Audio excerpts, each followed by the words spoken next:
Welcome to the Slop Temple. We pray this video helps. You begin by confirming you have an eligible Google Workspace or Education account because that's what unlocks organization-level unlimited storage. Once signed in, ask your admin to enable shared drives and set upload/ownership policies. This makes files count against the domain quota instead of individual limits. Next, install Google Drive for desktop and sign in with your org email. This gives you seamless upload control. You're starting with foundation steps that prevent quota surprises and allow centralized storage. Now you move files into the shared drives that your organization manages, because that places them under the pooled, potentially unlimited domain storage. Convert compatible uploads to Google Docs, Sheets, or Slides when you can.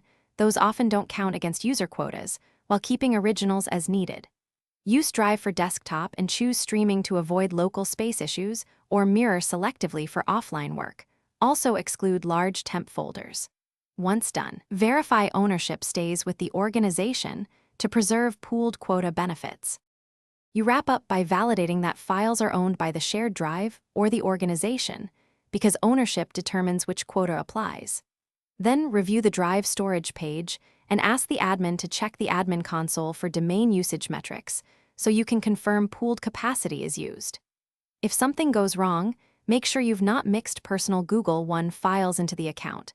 Contact your admin to fix ownership or permission mismatches. A common fix is moving misowned files back into the correct shared drive. Thanks for watching. Consider subscribing if we helped you.